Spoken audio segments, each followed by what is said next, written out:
A paz do Senhor Jesus a todos os irmãos que irão ver esse vídeo. Que Deus os abençoe poderosamente suas vidas. Irmãos, eu gostaria de contar para os irmãos um sonho profético que eu tive há uns 3 dias atrás. Eu venho tendo sonhos proféticos há dias.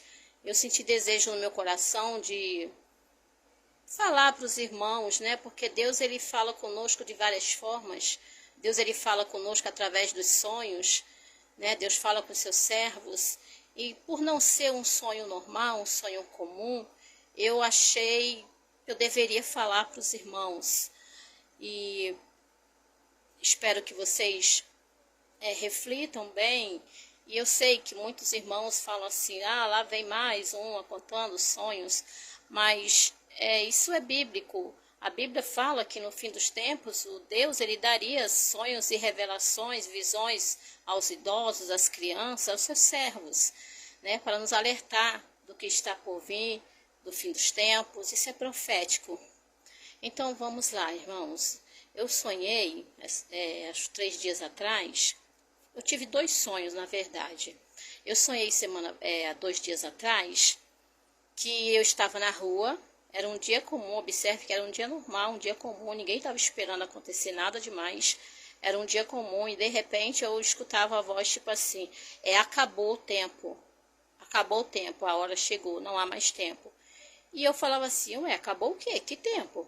E quando eu virava para os lados, assim, do nada, surgia vários soldados, né? Vários soldados, tipo exércitos mesmo. Só que eles eram pessoas muito má, né, do mal, serviam ao mal. Eles eram muito ruins, esses soldados.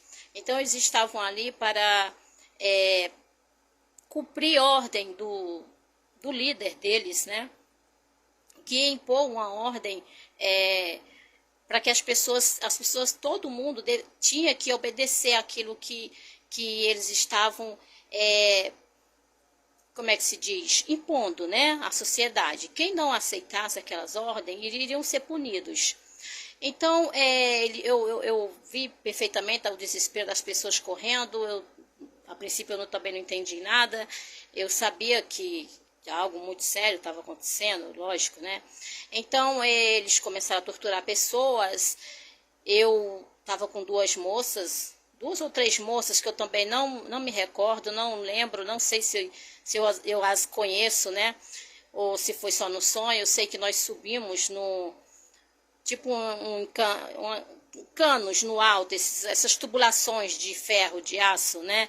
Ficamos em cima e lá de cima eu podia ver eles torturando as pessoas.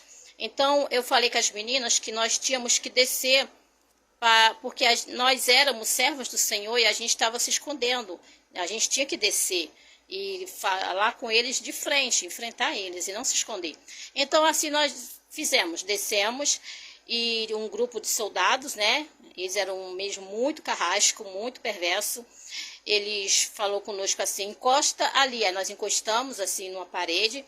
Eles vieram ao nosso encontro com algemas e correntes, né? Eles acorrentavam as pessoas e colocavam aquelas algemas igual antigamente, não essas algemas que os policiais usam hoje em dia, mas sim aquelas algemas de antigamente, que eles prendiam as pessoas nos castelos, né? Na masmorra, aquelas bem grossas com algemas e correntes. Então foi isso que ele fez conosco, colocou em mim e nas meninas. Só que quando ele estava colocando em mim, eu não estava olhando para os meus braços, porque eu estava concentrado naquilo tudo que estava acontecendo ao meu redor.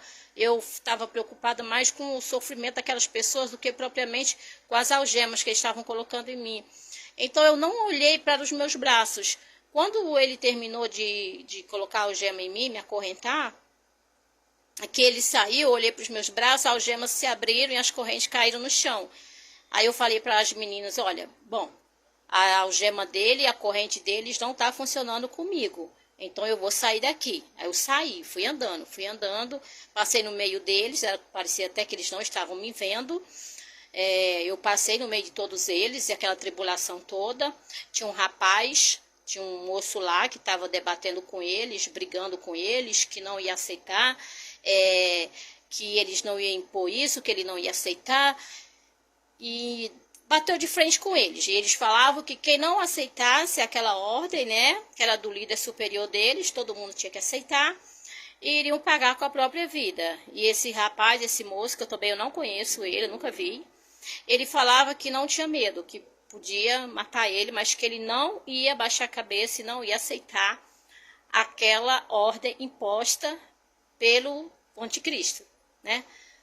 Aí eles fizeram como João Batista, né? Eles cortaram, né, a cabeça do rapaz, todo mundo vendo, todo mundo viu, aquele desespero. Eles falavam que aquilo era para servir de exemplo, para que todos que fossem contra eles, que não aceitassem, iria passar por aquilo mesmo que nós acabamos de ver, né?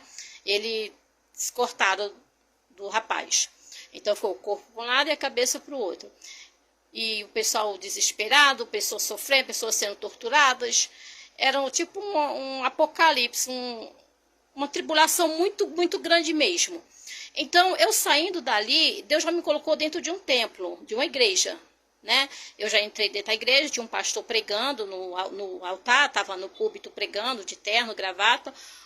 Aparentemente um pastor normal, uma igreja normal.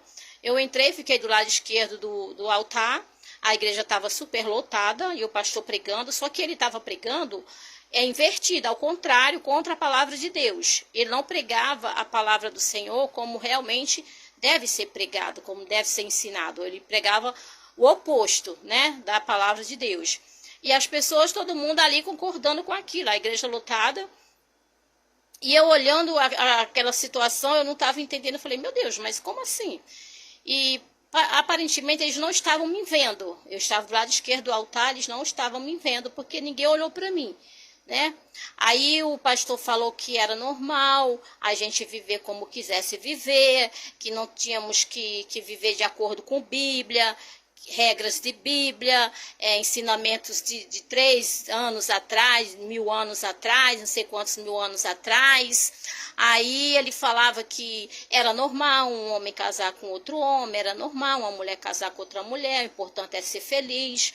E foi pregando tudo contra a palavra do Senhor. Aí ele chamou 2 rapazes, né, para vir no altar, né, um casal, assim, eu não vou falar casal porque, como eu sempre falo, casal é macho e fêmea. Isso não significa preconceito, isso é porque casal é macho e fêmea. Quando são 2 rapazes, são 2 rapazes.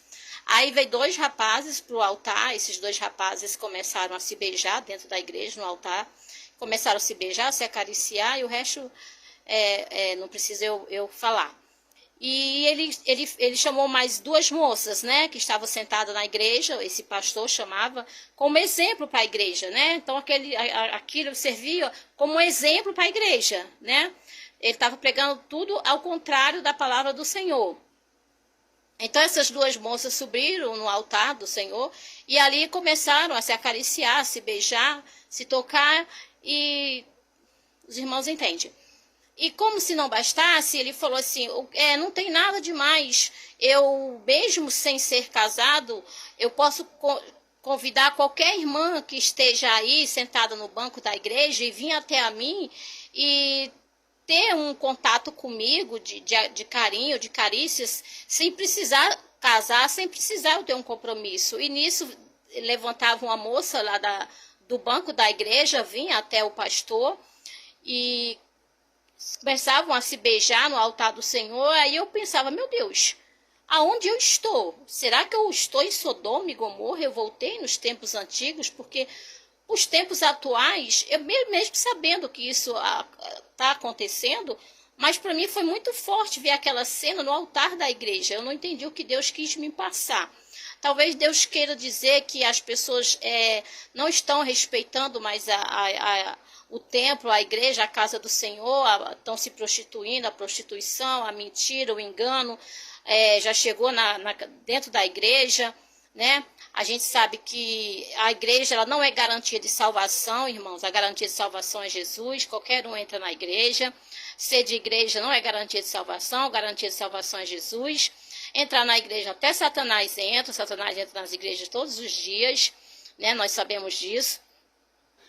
E ali eu não entendia exatamente o que estava acontecendo, né? Aí eu saía dali, aí depois eu tive um outro sonho também, que eu abri o meu portão, né? Eu abri o meu portão, quando eu coloquei meu pé do lado de fora do meu portão, tinha vários discos voadores e como se fossem extraterrestres invadindo a Terra, né? E eu nunca acreditei em extraterrestre, nunca acreditei nisso, em disco voador extraterrestre, mas eu tive esse sonho, também não entendo o que significa. Aí quando eu abri o portão da minha casa, eles tinham tipo um magnetismo que sugava as pessoas, entende? Sugava mesmo. Aí começou a me puxar. Aí eu gritei pelo meu esposo. Eu gritei pro meu esposo me puxar para dentro do portão para fechar o portão da minha casa. O meu esposo me puxou, fechou o portão e colocou madeiras e pregos nos portões, nas portas, nas janelas. Aí nós ficamos ali presos. Não, a gente não podia mais sair de casa, a rua, nós tínhamos que se esconder, lugar nenhum era mais seguro para a gente. Depois aquele lugar não era mais seguro, a nossa casa, nós tínhamos que sair dali para um outro abrigo, um outro lugar, se encontrar com outro grupo de pessoas. Mas todo lugar que a gente ia, eles nos encontravam, não era mais seguro, a gente vivia fugindo, todo lugar que a gente ia, eles nos encontravam, por causa da tecnologia, né? Porque a tecnologia está muito avançada, então não tem mais onde a gente se esconder, porque nós somos rastreados e eles nos encontram, até mesmo se a gente cavar um buraco, se esconder ali, seremos encontrados. Então eu creio, irmão, que nós estamos vivendo o fim dos tempos. Esse não é um sonho comum, eu sei que isso é um sonho profético, é um alerta para a igreja, para o povo de Deus, para mim também, para que todos nós possamos nos consertar, buscar mais a Deus, pedir perdão pelos nossos pecados, nossos erros, nossas falhas, porque todos nós somos falhos, somos pecadores sim. Na terra não tem nenhum santo, se tivesse não teria sido necessário que Deus enviasse o Filho dele para morrer por nós, pelos nossos pecados. Isso significa que na terra não tem santo, todos nós somos falhos e pecadores. Então nós precisamos nos consertar, se preparar, porque o grande dia está chegando. Tudo que está acontecendo no mundo denuncia a volta de Cristo. Os irmãos podem falar, mas isso sempre aconteceu. Sim, isso sempre aconteceu, guerra e tudo, mas irmãos, se vocês olharem agora para o tempo, para a natureza, para os fenômenos que estão acontecendo, as coisas que estão acontecendo, irmãos, assim, a gente não pode dizer dia e hora, nós não sabemos. Claro que nós não sabemos, mas isso não é motivo para a gente se acomodar. É por não saber o dia nem a hora que temos que nos preparar, estar preparado todos os dias, porque qualquer hora Jesus pode voltar, né? Nós sabemos que vai ter o arrebatamento, sabemos que vai ter a tribulação, a grande tribulação.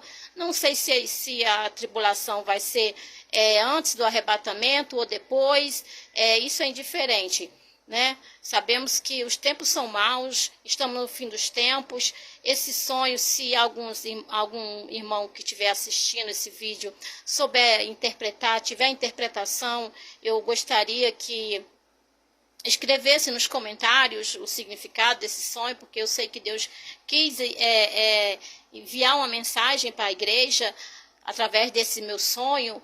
Eu já tive outras visões e arrebatamentos também, arrebatamento de espírito, onde o Senhor me leva em vários lugares e me traz de volta para o meu corpo. Mas isso foi um sonho, deixando bem claro, não foi uma visão, foi um sonho, tá? Embora eu já tive várias visões, arrebatamentos, e o primeiro arrebatamento que eu tive, eu me assustei, porque foi a primeira vez, eu não conhecia, tá? Mas depois eu já passei a me acostumar e sinto até falta quando fico assim dias, muitos meses sem ser arrebatada, eu já sinto falta, mas não é como eu quero nem quando eu quero, é quando Deus quer.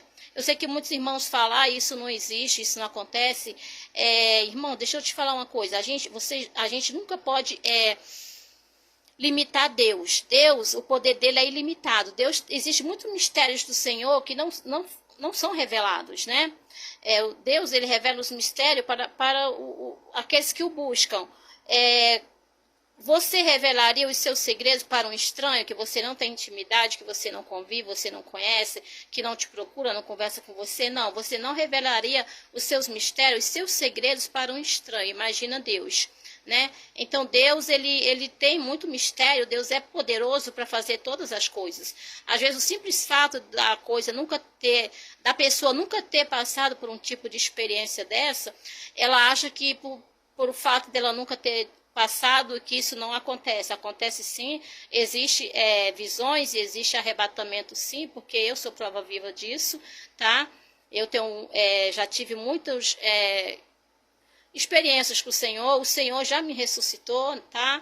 Eu estive como morta e o Senhor me ressuscitou há pouco tempo, em setembro, eu tive um infarto, tive uma hemorragia interna, perdi todo o meu sangue, o qual morreria em 2 horas, e eu estou aqui viva para a glória do Senhor, para glorificar o nome do Senhor. Então eu falei, Deus, eu vou viver, mas onde eu for, eu vou falar do Senhor, tá? Eu vou falar do Senhor, do seu amor. Porque hoje em dia as pessoas estão focadas mais, gente, em enriquecer, usar a palavra do Senhor, não usar seu santo nome em vão. É um dos mandamentos do Senhor. As pessoas estão usando o nome do Senhor para enriquecer, para ficarem famosos, né? Não é pecado você enriquecer, não é pecado a riqueza, ser rico, não é pecado ser rico. Pecado é a maneira como adquire a riqueza, é a maneira como se gasta o seu dinheiro, né? Mas abrir igrejas, enriquecer usando o nome do Senhor é pecado sim, porque Jesus não morreu na cruz para ninguém enriquecer. Jesus morreu na cruz, ele foi torturado, espancado, ele sofreu para nos salvar, para que sejamos salvos, porque todos nós já estávamos condenados. Por isso que Jesus veio nos salvar. Então Jesus não morreu na cruz para ninguém enriquecer.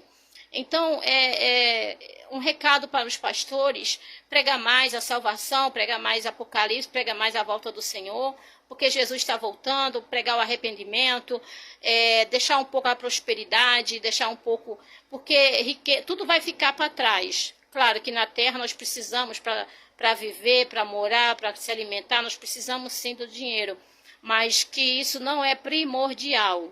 Tá? O primordial é a salvação, é Jesus. Tudo é secundário. Tudo é secundário. A única coisa que é primordial é Jesus, é a nossa salvação, que é a vida eterna. Que lá sim vai ser eterno. Irmãos, que Deus abençoe as nossas vidas, que Deus tenha misericórdia de nós, da nossa nação, da nossa terra, do planeta, de todos nós que somos falhos e pecadores.